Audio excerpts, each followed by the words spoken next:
Bonjour à toutes et à tous et bienvenue sur Nutrition Sport Health. Aujourd'hui, j'ai l'immense honneur d'accueillir le grand maître français des échecs, Étienne Bacrot. Bonjour Étienne. Bonjour Arthur, bonjour tout le monde. Merci à toi d'avoir accepté mon invitation. Comme j'ai dit, c'est un grand honneur vu que, on peut le dire, tu es un peu un monument dans les échecs en France.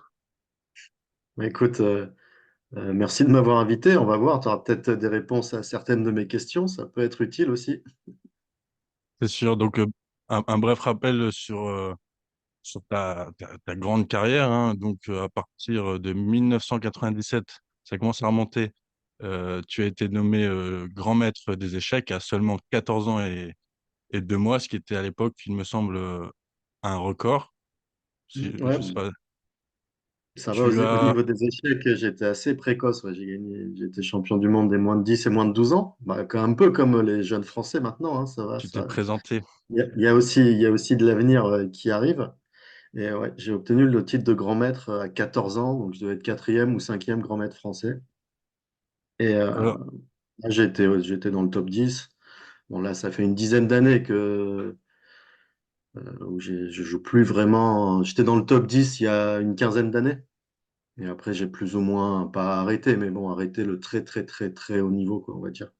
Euh, parce que, effectivement, le haut niveau, ça demande énormément de temps d'investissement, de sacrifices. Et puis, à côté de ça, tu t'es consacré à une autre profession, vu que tu as créé en 2019 ta boutique de vente en ligne dédiée aux bon, alors, échecs. je fais beaucoup de choses autour des échecs. Disons que jusqu'à ouais, 28, 30 ans, j'ai fait absolument que des échecs quasiment en pro, où j'ai travaillé que pour des vraiment. euh, Moi, j'ai travaillé pour Grichouk ou pour des joueurs du top, voilà, du top 20, on va dire. Et, Et malgré c'est tout, malgré depuis le... un peu plus, depuis un peu plus longtemps, enfin depuis une dizaine d'années, là où je fais beaucoup de choses autour des échecs et aussi encore les échecs pro, hein, parce que si vous avez suivi le Grand Suisse, par exemple, ok, j'étais pas si mal, quoi. Ronde 9, j'étais encore table 2 contre Caruana. Ça c'est pas joué à grand-chose. Après, je suis clairement pas un joueur du top 10 mondial. Maintenant, je dois être plutôt. Là, je suis top 50. Je suis passé de la centième à la 50e place mondiale en un an. Mais on va dire que peut-être qu'au max, je dois jouer comme top 30, on va dire. Euh, si je mets tous les bons paramètres du bon côté. donc, Euh, malgré le fait que donc tu es plus joueur pro à temps plein, tu restes notamment le numéro 3 français, ce qui est une Je belle reste performance. dangereux, Est-ce- mais on est beaucoup, je veux dire, on est encore beaucoup. Alors, en France, à part Maxime Vachier-Lagrave et Ali-Reza Firouzja qui font que des échecs pour progresser, on va dire, euh, tous les autres, même assez forts, on est obligé de faire un peu d'autres choses, quoi. On peut pas jouer que pour les prix en tournoi, quoi. Donc, tu- on donne des t'as- cours, on fait des ouais. choses à côté. Moi, j'ai la boutique Alpha Échec, évidemment, bon, et D'ailleurs, d'autres. tu viens de sortir un livre aussi, S'entraîner aux échecs, avec Étienne Ouais, bah, Bacrot, c'est pas mal. tome 1, Alors, la ça, c'est stratégie. ouais, pour les joueurs amateurs, amateurs éclairés ou les joueurs de club, jusqu'à Pour les 1800, pleutres 1900 éclairés euros. dans le Voilà. jargon. C'est un livre de stratégie. Ouais, bon, je touche un petit peu à tout, mais toujours autour des échecs. Et bon, comme ma femme est joueuse d'échecs, c'est elle qui s'occupe d'Alpha Échecs. Mon fils joue aussi, hein, il a presque 2004. Ouais, Euh, c'est déjà un très on très a une bon famille niveau. de joueurs d'échecs, donc Peut-être du coup écoute. pour que l'audience comprenne un petit peu pourquoi c'est déjà un très beau niveau 2400 Elo pour du coup, pour ton fils. On dit qu'on commence à aller à vraiment bien jouer aux échecs à partir de 2000 Elo. Oh, je sais pas. Mais oui, enfin, c'est pas mal. Ouais. Ouais, c'est déjà très. Il En se 2004, présente. ouais, bah, il m'a déjà pris des parties en rapide. Ouais, c'est sûr. Mais ouais. En tout cas, voilà, on va peut-être du coup, maintenant que j'étais un peu enfin, on a un peu vu ton parcours, commencer à parler du sujet du podcast, donc qui est la préparation physique et nutritionnelle des joueurs d'échecs du top niveau. Donc, toi, avec ton expérience justement au haut niveau, tu pourras peut-être nous éclairer sur la question pour voir un petit peu ben, voilà, comment on se prépare un joueur d'échecs à des grandes échéances.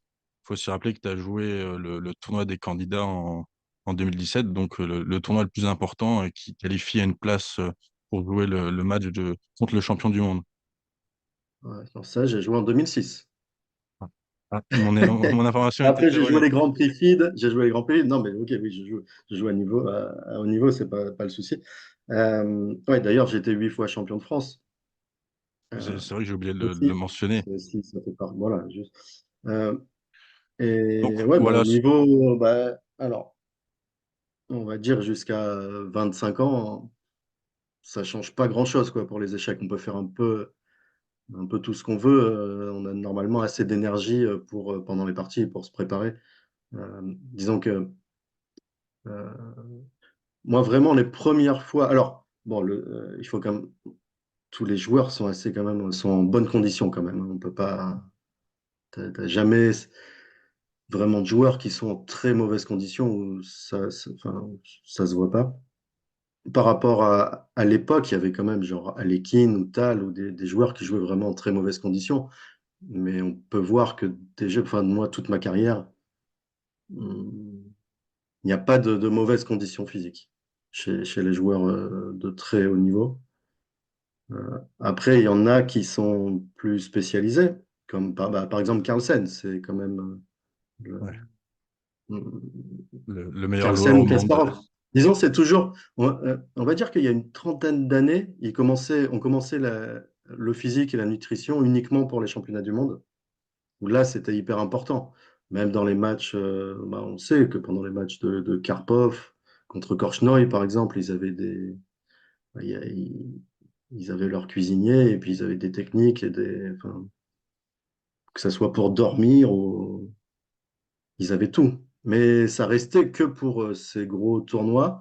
Maintenant, comme on a plus de travail pendant les tournois, notamment par la révision des ouvertures, il y a bien 3-4 heures de révision par jour quasiment pour tout le monde. Disons top 10 mondial, plus les parties 7-8 heures, ok, ça devient vraiment 10 heures par jour quasiment à fond. Euh, c'est devenu un peu différent, quoi. On a besoin de meilleures conditions qu'il y a 25 ans. Et je pense Justement, notamment dans toute cette préparation, après, on peut dire qu'un peu tous les domaines spécialisés se sont, ont pris ces paramètres au sérieux, quoi. De plus en plus, même dans les sports. On voit maintenant les sportifs, même les footballeurs comme tous ceux qui sont au top, comme Messi, Ronaldo, qui ont presque 40 ans et qui arrivent encore à jouer. Au basket, c'est ça d'ailleurs, pareil. c'est incroyable ce qu'ils arrivent à réaliser dans leur discipline, même au tennis. Hein, Ouais, même au Djokovic, tennis, même Federer, voilà, qui a duré. Ouais, c'est ça incroyable. Et donc, dure du plus coup, longtemps qu'avant parce que depuis. On peut dire que dans tous les sports, enfin, dans tous les domaines d'élite comme ça, euh, il y a enfin, que ce soit le sport ou enfin, la nutrition, le physique, ça a quand même beaucoup évolué, quoi, je trouve. non, c'est sûr. Et donc, par rapport je veux dire, à notre époque actuelle, est-ce que tu penses que du coup, donc les joueurs du aller top 10, top 20, max top 30 mondial, comme ça, sont suivis par une équipe, comme tu as dit, peut-être de cuisiniers, de préparateurs physiques? J'ai par exemple Alors, entendu Maxime qui avait un préparateur mental, notamment. ouais, bon, on peut parler de Nepo, par exemple, quand il a joué le championnat du monde, qui a pris au sérieux vraiment le premier moment où il a pris au sérieux tous ces points-là. Alors, même s'il y a toujours pensé, après, il a que 30 ans. Et quand on n'a pas voilà, quand on n'a pas de soucis, normalement, ça va. Enfin, mais pour les championnats du monde contre Carlsen, voilà, il a fait 6 mois de sport, il C'est avait vrai qu'il avait eu son. une belle condition physique. Ouais, J'ai mais suivi alors, un petit peu le et le match. premier d'ailleurs, celui qui me revient comme ça, c'est Kramnik. Avant son match contre Kasparov, il avait arrêté de fumer, il faisait plusieurs heures de sport par jour. Et évidemment, enfin, et puis toute la diététique qui va avec le sport, quoi. Mais est-ce que de parler juste des top champions, ça peut aider un peu tout le monde sur ces points? Je sais pas. Euh, Ça, Ça, c'est vrai, faudrait voir. c'est la grande question. Qu'est-ce qui peut aider les joueurs plus amateurs en fait à être en forme? Ou ce que je fais, par exemple, je peux vous dire ce que je fais moi. Bon, je Oui, fais, voilà, on aimerait bien avoir ton témoignage sur la oui, question. euh, Par exemple, voilà, comment tu t'y prends. bah, là, j'ai pas beaucoup. Par exemple, là, typiquement, j'ai joué 2 parties classiques en 3 mois et demi. euh, et j'étais vraiment. Ce qui est très dur, c'est que j'ai eu une phase de 2 mois de tournoi où c'est hyper dur parce que tu manges n'importe comment. C'est toujours au resto. Tu peux pas contrôler vraiment ce que tu fais. Et après, j'ai un gros problème. Et c'est ça la question, par exemple.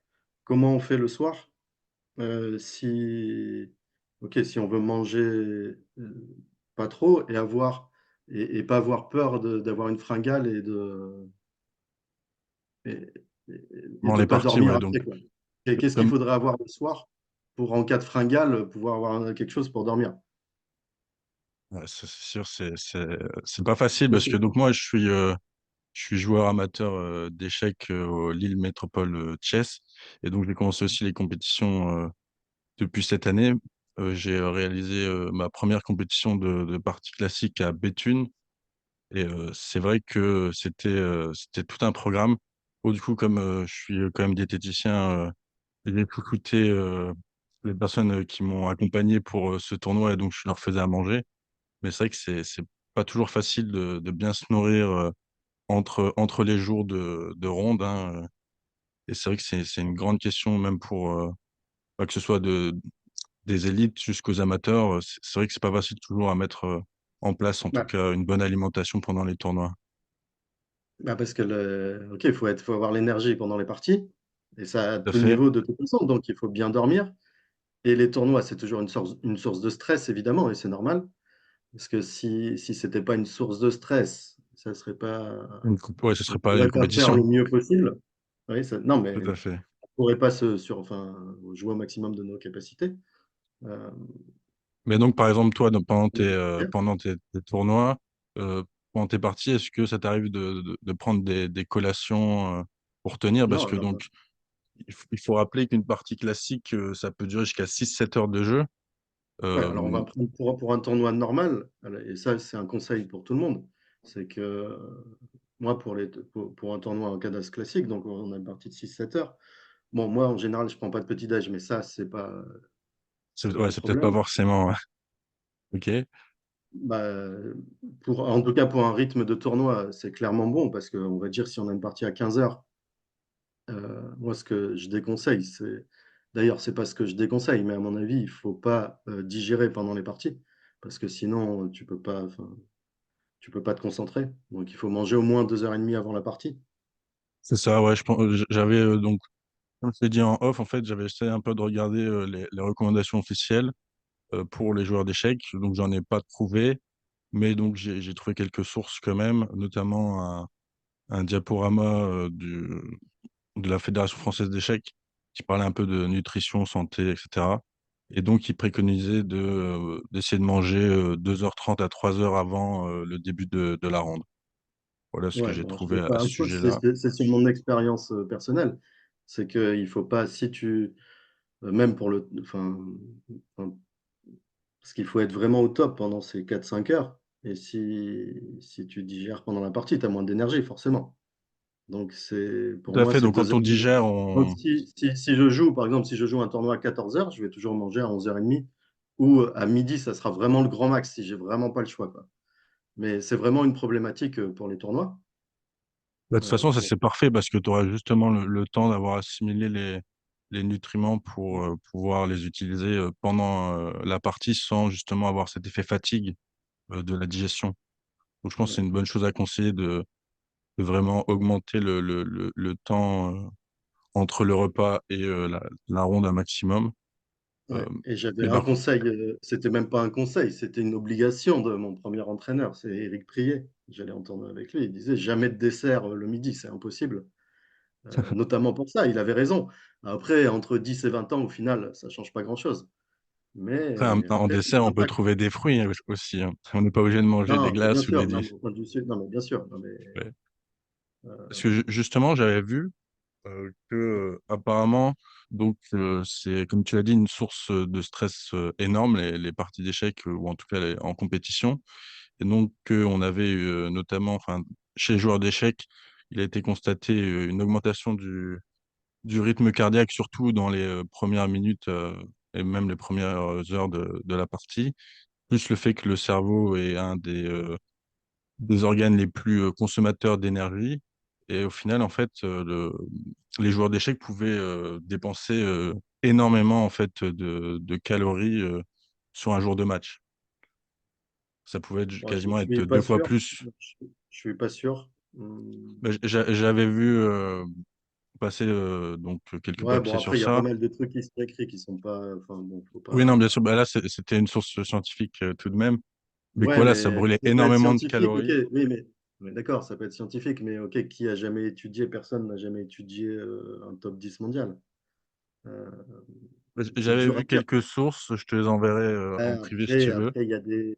Ok, il y a toujours des trucs qui sont enjolivés ou qui C'est sont. possible. En tout cas, le fait que justement la fréquence cardiaque augmente et le fait justement d'être autant dans un processus de réflexion pendant des heures à calculer les variantes, etc. La fréquence cardiaque, elle augmente pas pendant les parties. Les moments où ça peut augmenter, c'est quand c'est les moments Les positions critiques c'est les peut-être. moments où les parties, elles peuvent tourner vraiment, quoi. C'est assez rare, en fait, ces moments-là. C'est pas toute la partie. Ah oui, non, non, non, c'était pas du début à la fin. De toute façon, on peut pas avoir une Il y a fréquence des petits cardiaque trop moments, élevée comme sur. ça. Non, mais il y a des petits moments où mais c'est assez rare quand même. Ouais, Et toi, ton avis du coup sur. et le problème, après, c'est plus pendant la partie. Par exemple, moi, je mange pas du tout pendant les parties. Il y a des Ouais. moments où je sens que quand je suis, voilà, des fois, il y a parfois où je sens où j'en ai besoin, et justement, qu'est-ce qui serait utile à ces moments-là?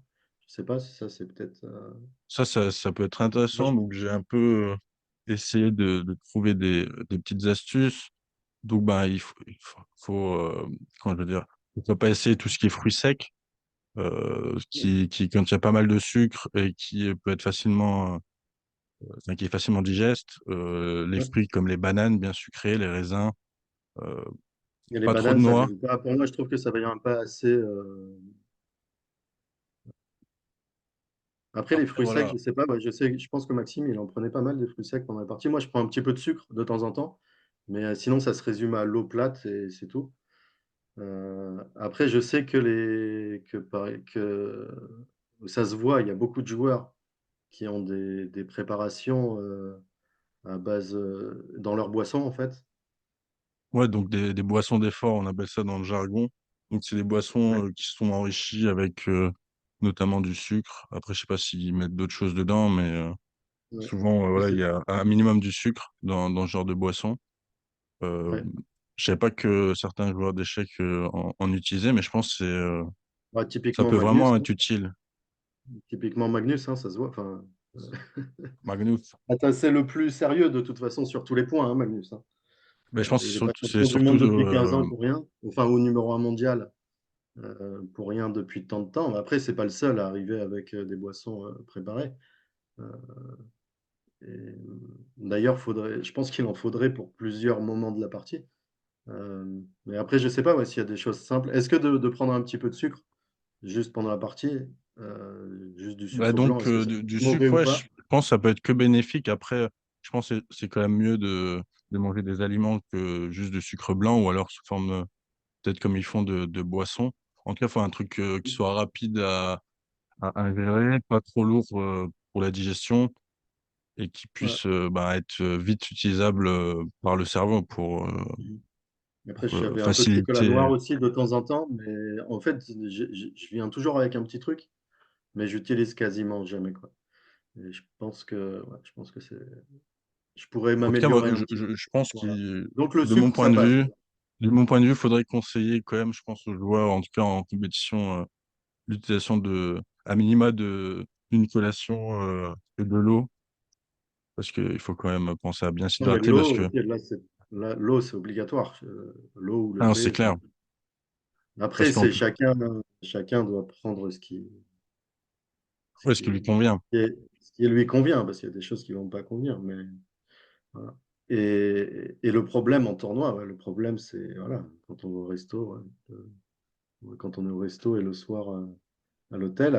Donc après, ça, c'est quasiment mon régime, on va dire. Ok, disons, je joue à 15 heures, je mange à midi, je joue à 15 heures. Et après la partie, je vais manger à 21 heures. Mais le problème, c'est à quel point, quoi. Parce que si tu manges pas assez, ok, si tu dors pas, ça va pas du tout. Et, C'est surtout si tu et j'ai manges pas trop. de. Ça Ouais. va perturber aussi le sommeil Et si tu si, manges trop. ah, bah voilà, ouais, donc c'est un oui, voilà. Et, ouais, après, je sais pas ce qui est bon pour le soir. Du coup, si on a une fringale, qu'est-ce qu'il nous faudrait? Bah déjà, je pense que il faut pas avoir peur de manger un repas complet, ça c'est sûr. Donc manger abondamment des Dans, légumes. Euh, dans les je gros pense tournois en que général, je veux dire, ouais, après mes parties, je fais quand même une séance de sport euh, avant de manger. juste Donc, une heure c'est ou deux toujours, après la partie, du coup. ouais, c'est ça, directement après la partie, j'ai toujours une séance de sport normalement dans les gros tournois. Et, euh, Ouais, ça et c'est pas après, je mal mange déjà. évidemment normalement. C'est pas mal parce que après rester assis aussi longtemps, je pense que ça fait du bien à l'organisme de se dépenser un peu et puis même ça joue sur le bien-être et même ça peut améliorer le sommeil, une activité physique, même si elle est Hmm. pratiquée le soir. Bah, de toute façon, il y a pas d'autre moment hein, quand tu es en tournoi d'échecs. Oui, Il c'est n'y a pas sûr, au vraiment d'autre matin moment. tu Après, révises. t'en as qui marchent. Ce qui est pas mal aussi, ça, c'est Botvinnik, hein. Enfin, pas que Botvinnik, hein. C'est lui qui préconisait de marcher longtemps après le repas. Mais enfin bon, Mais donc ouais, disons en un tout peu. cas, je pense que le soir, faut viser simple, beaucoup de légumes. euh, Peut-être si t'as peur d'être un peu trop lourd pour la nuit, diminuer un petit peu les féculents, mais faut en avoir parce que après avoir donné autant de d'énergie dans tes parties d'échecs, je pense pas que ce soit idéal d'être En en réalité, déficit calorique. quand je suis en période avant des sessions de tournoi ou avant des sessions échecs, je prends quasiment zéro féculent. Euh, Ah ouais. Bah, parce qu'au final, j'imagine que pour la nutrition, tout ce qui n'est pas transformé, c'est le mieux. Donc, Donc euh, effectivement, on préconise d'éviter les aliments ultra transformés, mais faut pas non plus. Enfin, il y a une différence entre les aliments transformés et les aliments ultra transformés. Donc c'est une petite nuance. C'est pas les mhm, mêmes aliments. Donc dans les aliments transformés, tu vas avoir tout ce qui est produits laitiers, pâtes, pain, etc. Donc ça c'est dans la catégorie transformée et du coup mhm. fromage, ouais. Et dans les ultra transformés, là c'est des aliments qui ont été totalement quand je veux dire remaniés par l'industrie agroalimentaire et qui Ouais. ressemblent Mais plus du tout même, aux par aliments de exemple, base. Et donc, c'est eux qu'il faut limiter. Donc, en tout cas, je pense pas ça, qu'il faut couper les féculents obligatoirement. Et puis, enfin, il y a beaucoup de sources enfin, il y a beaucoup de féculents différents. Il y a du riz, enfin, je veux dire, il y a du quinoa, du boulgour, de la en semoule. général, par exemple, je les retire, on va dire que bah, là, avant ma série avant la fin de l'année, l'été, je les retire complètement. Et pendant les tournois, je les réintègre un peu, mais plutôt le midi que le soir d'ailleurs. Euh, je ne sais pas si au niveau nutritionnel, on est obligé Bon, en tout cas, moi, de- personnellement, si j'étais ton diététicien, je te recommanderais pas de couper les féculents. Non? Voilà. Non, je te le conseillerais pas du tout. Mais après, voilà, si toi ça te convient, en fait c'est ça, c'est faut aussi l'adapter à chaque personne. Il y a peut-être des personnes qui justement, si elles mangent trop de féculents le soir, elles n'arrivent pas à bien dormir. Mais en tout cas, moi je te conseillerais pas de les couper, surtout en compétition. Et surtout si tu as Ah fait bon. Non, 6-7 heures de 6-7 heures de en- match plus 2 heures de sport. Enfin, allez, 1h30 oui, de mais sport. si tu prends avant, plutôt avant l'effort, je ne sais pas, c'est plus une question là que je te pose. Euh, Mais, moi, je pense que quand même, après une partie aussi intensive, donc de 6-7 heures à haut niveau, hein, donc peut-être pas à mon niveau, mais je pense qu'il faudrait intégrer dans tous les cas, une collation après la partie, quelque chose pour pas faire ton sport le ventre vide après autant de temps enfin, d'efforts pendant ta partie d'échecs. mhm. Et donc là, bah, tu peux compléter ça avec des fruits, un produit laitier, donc par exemple du fromage blanc.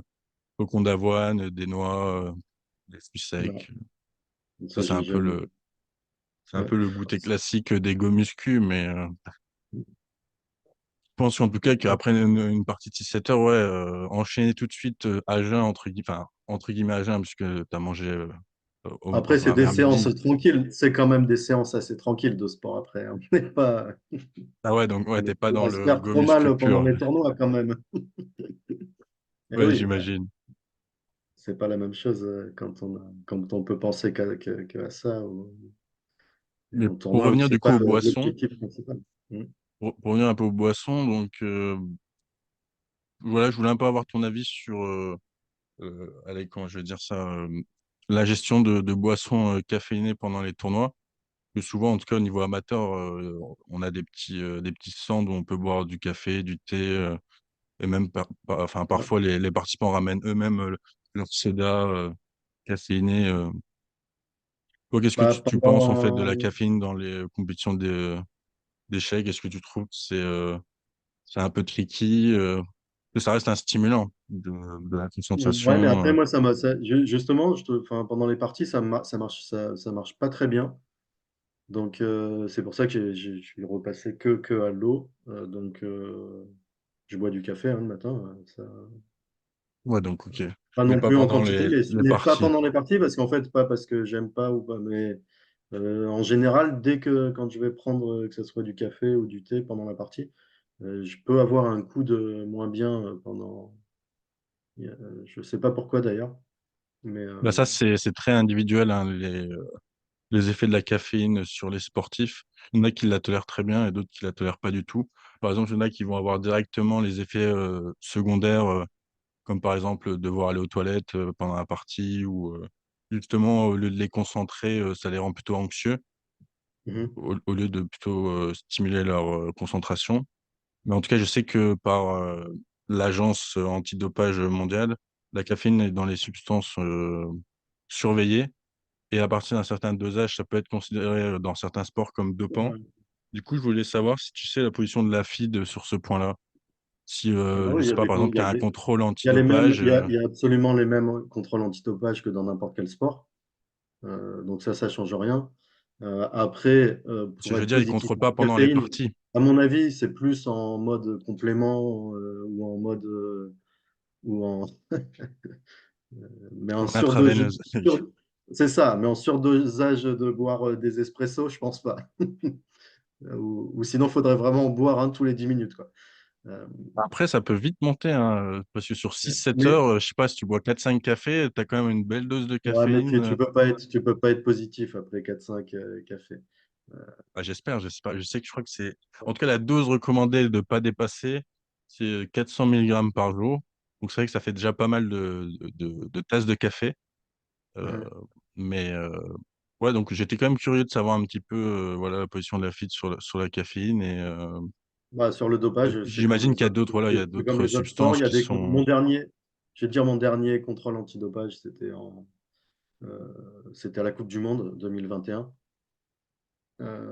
Voilà, là, sinon, ils ont dû en faire encore pendant les Coupes du Monde. Il y en a, ça dépend, pendant des Olympiades. Bon, après, il y en a un petit peu moins maintenant, parce que le problème principal aux échecs, voilà, c'est plus le dopage, qui a pu être un moment, hein, d'ailleurs, quand même, parce que bon, pour les matchs de championnat du monde, c'est vraiment là où ça peut faire une différence. C'est vraiment tellement prenant, c'est plusieurs mois de travail. Ouais, c'est une grosse préparation. Ouais, et puis, mais ils avaient, par exemple, pendant le match Karpov-Kasparov, d'ailleurs, c'était le premier quand Karpov il était champion du monde. Karpov, c'était quoi le centre des astronautes à Moscou? Mais il était en lien en tout cas avec eux et avec les meilleurs astronautes pour avoir les meilleurs. Voilà, D'accord. enfin, Ça, je savais pas du le tout. mieux pour la récupération, pour tout, quoi. Pour le sommeil, pour la récupération, pour le physique. Ok, ils ont joué, je sais plus combien ils ont joué pendant 6 mois d'affilée, l'un contre l'autre, en tête à tête. C'est un truc qui est. Oui, oui, je crois que j'avais entendu ça. C'était extraordinaire. Et Le nombre de quand tu vois parties. la préparation physique de Kasparov, pareil, quand il est dans son camp d'entraînement, quand il était en Croatie, son camp d'entraînement, ok, bah, c'est comme Carlsen en fait. Il va nager Ouais. plusieurs kilomètres par jour, il va faire je sais pas combien de pompes, il va machin. Bon, les mecs se préparent pour le championnat du monde, quoi. Ouais, pour cette, bah, c'est un peu voilà, le match de Après, leur vie, c'est hein. ce que je veux dire, qui arrive jamais pour les joueurs en dessous enfin, qui arrivaient jamais en dessous de ça. Maintenant, de plus en plus, quand on se prépare aussi là-dessus. Mais, euh, mais ouais, les mecs étaient au top. Et du coup, à ce moment-là, c'était un des problèmes, parce que tu avais des joueurs qui arrivaient à plus se concentrer que d'autres. Alors, notamment, je pense qu'il y a eu pas mal aussi, comme pour les étudiants américains, il y a eu de la déral un peu, je crois, dans les échecs, à un certain moment, ou des trucs comme ça. Ok, ça, clairement, ça a pu arriver pour certains joueurs, j'imagine. Mais, mais maintenant, ça devient même plus le problème principal, de toute façon. Le problème principal aux échecs, c'est que les ordinateurs, ils jouent, même le plus Du faible des confort. ordinateurs, ils jouent mieux que le champion du monde. Donc, bon, on peut avoir des évaluations ou des coups. Bon, voilà, c'est la transmission de coups, de machin. C'est ça le problème de la triche aux échecs, et plus le dopage, quoi, comme dans les autres sports. Euh, C'est ouais, c'est une sorte de dopage mais numérique. on a comme, ouais, bah oui, c'est. Ouais, Bah, c'est c'est comme la triche en fait, tout tu peux simplement. comparer, tu peux comparer avec voilà, les marathons où les mecs ils font des kilomètres en scooter, quoi, plus C'est ou clair. moins, quoi. Je voulais aborder avec toi un dernier petit point. On va pas épiloguer parce que le temps passe très vite, mais je voulais un peu avoir ton avis sur justement la santé mentale chez les joueurs professionnels. Euh, Quel est ton avis là-dessus? Moi, de ce que j'ai compris, il y avait quand même pas mal de joueurs professionnels qui, apparemment, je dis bien apparemment, parce que je suis pas dans leur vie, mais seraient pas forcément très épanouis. Est-ce que tu en as déjà entendu parler autour de toi? Est-ce que être joueur d'échecs professionnel, ça peut plus facilement, je sais pas moi, causer des dépressions ou des déprimes? Je sais que, par Je pense exemple, bah que, voilà, il y a par exemple Bobby Fischer qui a quand même mal tourné. Euh, Bah, c'est ce que j'avais entendu sur les réseaux. Je voulais un peu avoir ton avis. Euh, je pense que pas plus que dans la vie normale, Pas ouais. plus dans la vie de toujours. Et dans Les échecs, c'est plutôt, en général, c'est quand même plutôt un milieu sain dans tous les, ça. par rapport, voilà, c'est quand même un jeu qui est bon pour tout, pour la santé, enfin, pour le bien-être, pour tout. C'est pas quelque chose de malsain du tout. Et Ouais, c'est sûr, évidemment que c'est même tout n'est bénéfique, je pas. pense. C'est plutôt du côté bénéfique des choses que du mauvais côté, C'est comme en tu as dit, règle c'est quand même générale. très, il y a beaucoup de Après, pression. Est-ce oui, que d'accord. Mais pour, bon, comme oui, ah, mais il oui, y a bah autant oui, de pression dans le foot enfin, ou même plus d'ailleurs dans les autres sports, ça dépend. Enfin, après, oui, ouais, non, évidemment, il y a une pression, pas plus qu'autre part. Après, évidemment, tout ce qui est niveau, enfin, milieu professionnel, euh, encore plus, quoi. Mais, mais voilà, pas plus qu'un autre milieu professionnel, quoi, on va dire. ouais. Ou Et ultra bah, peut-être spécialisé. une dernière question sur euh, l'alcool. Est-ce que il y a aussi ce phénomène d'un peu d'alcool festif aux échecs, par exemple après une grosse victoire ou Pas par exemple plus comme ou pas moins la que. troisième mi-temps pour les footballeurs ou Bah, je dirais que pas plus ou pas moins ouais, que donc c'est les quand même autres voilà domaines de la même quelque façon, chose qui quoi. peut se Y a pas faire. de- Pas plus ou pas moins qu'autre part, quoi. C'est quand même Ouais, un milieu normal et plutôt. plutôt sain, en tout cas. Bah, c'est vrai Ouais, que c'est ça. jouer aux échecs, c'est quand même une activité qui est quand même Mais après, oui, bénéfique, en comme tout tu cas peux pour le voir, comme on développement. peut voir, ok, le mec, il devient champion du monde ou il fait Ah un bah là, c'est exploit, ok, sûr c'est que normal. Ok, il tu fait as la toute la fête. pression qui ressort voilà, bon, c'est un milieu qui est un peu sous pression, comme les autres compétitions, quoi. Comme je dirais, ouais, tous les sportifs de très très haut niveau. Bah Et, écoute, Étienne, je te remercie beaucoup pour le temps que tu m'as accordé. Ça a été vraiment un plaisir. Et bah, je vais te souhaiter une bonne fin de journée. ouais, merci. J'espère que vous avez appris deux, trois trucs, alors.